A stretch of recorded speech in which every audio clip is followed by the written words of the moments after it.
അടിച്ച് പാട്ടുപാടി സ്തോത്രം ചെയ്ത് 10 ആൾക്കാരെയൊക്കെ ഒന്ന് ദൈവവർഷത്തേക്കൊന്ന് കൊണ്ടുവന്നു കഴിഞ്ഞാൽ ആ ദൈവരാജ്യത്തിൽ എവിടെയെങ്കിലും ഒരു മൂലയിൽ ഒരു സ്ഥാനമുണ്ട്. ഹല്ലേലൂയ. ഇങ്ങനെയൊക്കെ പോയി കഴിഞ്ഞാൽ അവിടെ എവിടെയെങ്കിലുമൊക്കെ ഒരു സ്ഥാനം കിട്ടുന്നുള്ള വലിയൊരു പരിപാടിയാണ്. അപ്പം ഞാൻ നോക്കിയപ്പോൾ ലോകത്തിലും അടിപൊളിയായിട്ട് ജീവിക്കാം. കണ്ടു കഴിഞ്ഞാൽ എന്തുണ്ട്? കണ്ടു കഴിഞ്ഞാൽ കുഴപ്പമൊന്നുമില്ല. കക്ഷത്തിൽ ബൈബിളുണ്ട്, പരിപാടിയൊക്കെ ഉണ്ട്. ലോകത്തിലേക്ക് ഇറങ്ങുമ്പോൾ ലോകത്തിലെ ആളെ പോലെയും ദൈവരാജ്യം എന്ന് പറയാൻ നമുക്ക് അറിയത്തില്ലല്ലോ. കാരണം നമുക്ക് അന്നേരം വിടുതലും പരിപാടിയല്ലേ ആവശ്യം. ഹല്ലേലൂയ. ദൈവരാജ്യത്തെപ്പറ്റി നമുക്ക് കൺസെപ്റ്റ് ഇല്ലല്ലോ. വചനം പറയുന്നു, എന്ത് തിന്നും എന്ത് കുടിക്കുമെന്ന് ജീവനായിക്കൊണ്ടും എന്ത് ഉടുക്കുമെന്ന് നിങ്ങൾ ശരീരത്തിനായിക്കൊണ്ടും അത് വിചാരപ്പെടരുത്. ഹല്ലേലൂയ. വിചാരപ്പെട്ടൊരു കാലം നമുക്കുണ്ട്. അത് എന്നായിരുന്നു? നമ്മൾ ലോകത്തിലായിരുന്ന കാലത്ത് നമുക്ക് ലോകത്തിലുള്ള കാര്യത്തെപ്പറ്റി വിചാരമായിരുന്നു. ഹല്ലേലൂയ. എല്ലാ പ്രാർത്ഥനാ വിഷയങ്ങളും വരുമ്പോൾ നമുക്കറിയാം, ഒരു മീറ്റിംഗ് നടത്തി കഴിഞ്ഞാൽ അവിടെ ചെല്ലുമ്പോൾ ഉള്ള പ്രാർത്ഥനാ വിഷയങ്ങളെല്ലാം എന്തായിരിക്കും?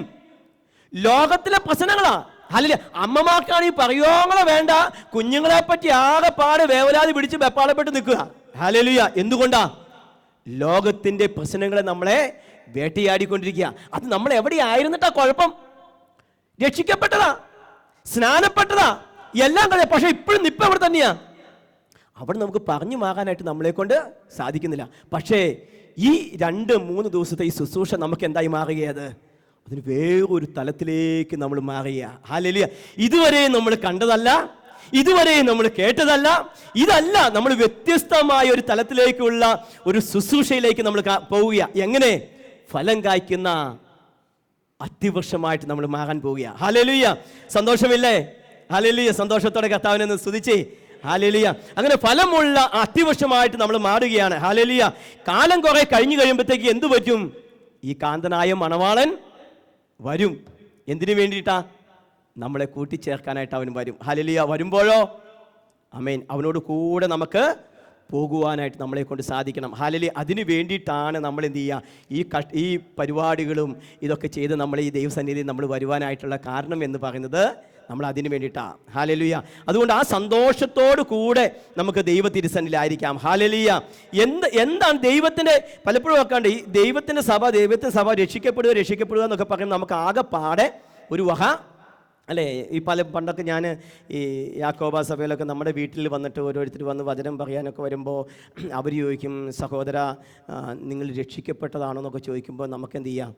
നമുക്ക് ആകെപ്പാടെ പിന്നെ അവർ ബാക്കിയുള്ള കാര്യങ്ങൾ പറയുമ്പോൾ കേൾക്കാനായിട്ട് നമുക്ക് ഇതില്ല. കാരണം എന്നെ സംബന്ധിച്ച് നോക്കി കഴിയുമ്പോൾ എൻ്റെ വീട്ടിലാണെങ്കിൽ ഒരു അച്ഛനുണ്ട്, പിന്നെ ഞാനാണെങ്കിൽ പള്ളിയിൽ കപ്പ്യാർ ശുശ്രൂഷ ചെയ്യണു എന്ന് വേണ്ട എല്ലാ കാര്യത്തിലും ആക്റ്റീവായിട്ട് നടക്കും. ഇനി എൻ്റെ അടുത്ത് വന്നിട്ട് ഞാൻ എന്തിനാ രക്ഷിക്കപ്പെടണേ? ഹല്ലേലൂയ. ഞാൻ രക്ഷിക്കപ്പെടേണ്ട ആവശ്യമുണ്ടോ?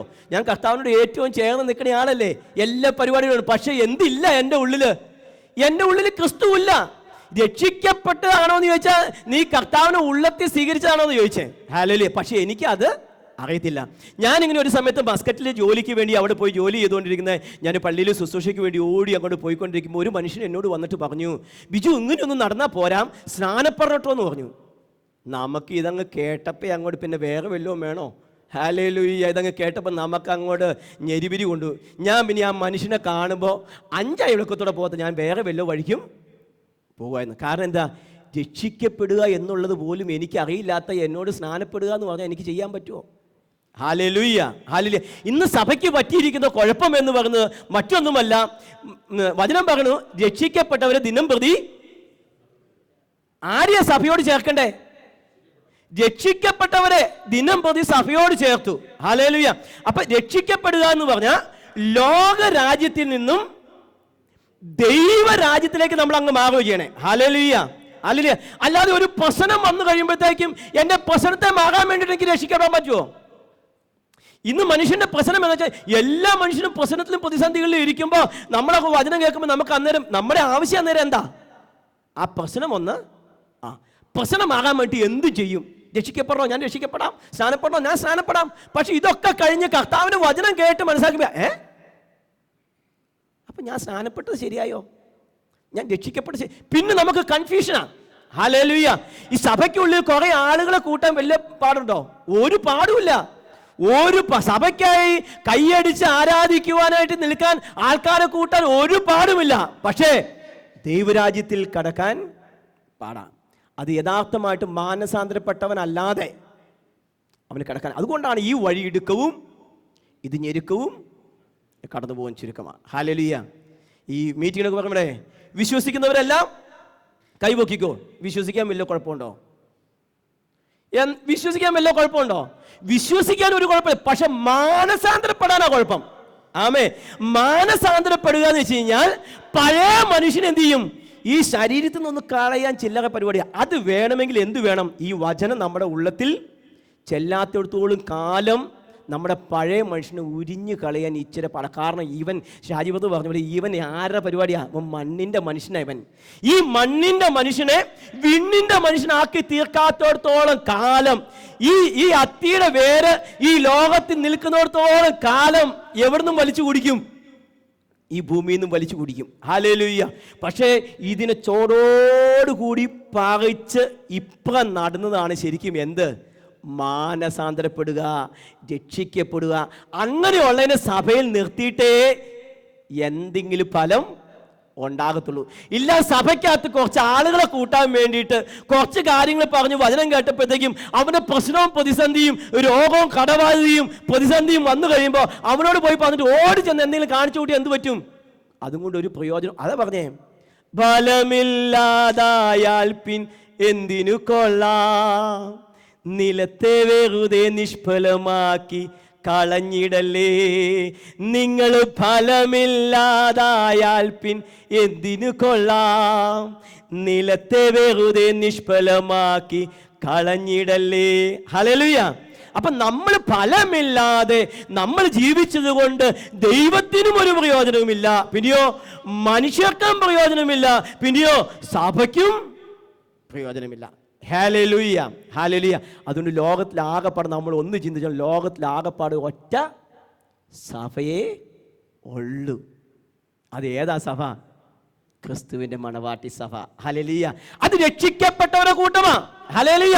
ഇവിടെ രക്ഷിക്കപ്പെട്ടവരുടെ കൂട്ടമുണ്ടെങ്കിലും, അത് മൂവാറ്റൂര് രക്ഷിക്കപ്പെട്ടവരുടെ കൂട്ടമുണ്ടെങ്കിലും, അത് മസ്കറ്റിൽ രക്ഷിക്കപ്പെട്ടവരുടെ കൂട്ടമുണ്ടെങ്കിലും, അത് സൗദിയിൽ രക്ഷിക്കപ്പെട്ടവരുടെ കൂട്ടമുണ്ടെങ്കിലും, ഇത് ഏതാ? അത് ദൈവത്തിന്റെ സഭയാ. Hallelujah, hallelujah. അവരാണ് ലോകത്തിൽ നിന്ന് പറിച്ചു മാറ്റി ദൈവരാജ്യത്തിൽ നട്ട ആ വൃക്ഷങ്ങൾ. ഹല്ലേലൂയ.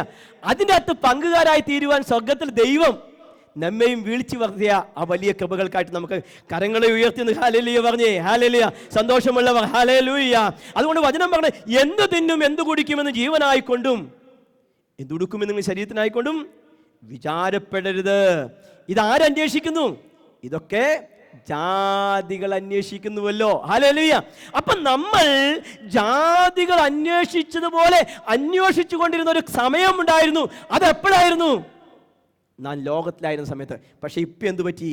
അവിടുന്ന് പറിച്ചു മാറ്റി. ഹല്ലേലൂയ. ദൈവരാജ്യത്തിൽ വന്നു. ഇപ്പൊ പണ്ട് നമ്മൾ രാജ്യബോധം എന്നല്ല പറഞ്ഞ പോലെ നേരം വെളുത്ത് എഴുന്നേറ്റ് കഴിയുമ്പോഴത്തേക്കും തലയ്ക്ക് മണ്ടയ്ക്കുള്ളിൽ എന്തായിരുന്നു? തലമണ്ട മുഴുവൻ ആകപ്പാടെ പ്രശ്നങ്ങളായിരുന്നു. എന്നേക്കുമ്പോൾ ദൈവത്തെ ആരാധിക്കാൻ പറ്റത്തില്ല, ഒന്നും പറ്റത്തില്ല. പിന്നെ എന്താ? ലോകത്തിന്റെ കാര്യങ്ങൾ നമ്മുടെ ഉള്ളത്തിലേക്ക് കയറി വന്നുകൊണ്ടിരിക്കുകയാണ്. ഹല്ലേലൂയ. പക്ഷെ ഇന്നോ കണ്ണു തുറന്നു നോക്കുമ്പോൾ കർത്താവേ ഹല്ലേലൂയ അല്ലേ, ഒരു സന്തോഷത്തിൻ്റെ സ്വരം നമ്മുടെ ഉള്ളത്തിൽ നിന്ന് ദൈവത്തെ ആരാധിക്കുന്ന ആ സ്നേഹം നമുക്ക് കൊടുക്കുവാൻ പറ്റുന്നുണ്ടെങ്കിൽ ഹല്ലേലൂയ, അതിൽ പല സന്തോഷം വേറെയൊന്നും ഇല്ല. Hallelujah, hallelujah. അപ്പൊ ദൈവസഭ ലോകത്തിൽ നിന്നും പറിച്ചെടുത്ത് ദൈവരാജ്യത്തിൽ നട്ടിരിക്കുന്നതാണ്. ഹല്ലേലൂയ. അപ്പൊ അവരെ കൈക്കൊണ്ട് അവരുടെ നാമത്തിൽ വിശ്വസിക്കുന്ന ഏവർക്കും, ഹല്ലേലൂയ, ഏവർക്കും എന്താവാൻ? വിശ്വസിച്ചാൽ മാത്രം മതിയോ? അവനെ കൈക്കൊള്ളണം. ഹല്ലേലൂയ. അവനെ കൈക്കൊള്ളണം, അവനെ ഉള്ളത്തിൽ പേറണം. ഹല്ലേലൂയ. മറിയയുടെ അടുക്കൽ മറിയ പോലും എന്ത് ചെയ്തു? മറിയ പോലും രക്ഷിക്കപ്പെട്ടു. ഹല്ലേലൂയ. മറിയ അതുവരെയും ഈ ലോകത്തിൽ മറിയനെ ഭാഗ്യവതി എന്ന് കീർത്തിക്കുന്ന മുമ്പ് തന്നെ ഈ മറിയ ശരിക്കും പള്ളിയിൽ പോയിക്കൊണ്ടിരുന്നതല്ലേ?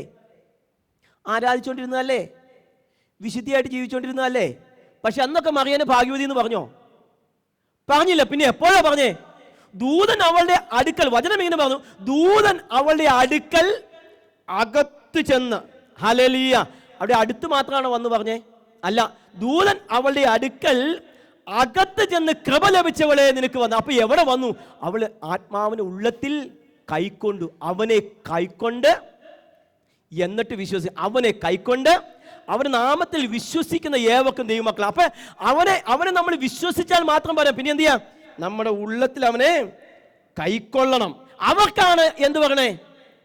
ദൈവമക്കൾ എന്ന് പേര് പറയുന്നത്. വിശ്വസിക്കുന്നവന് എന്ത് ചെയ്യാം?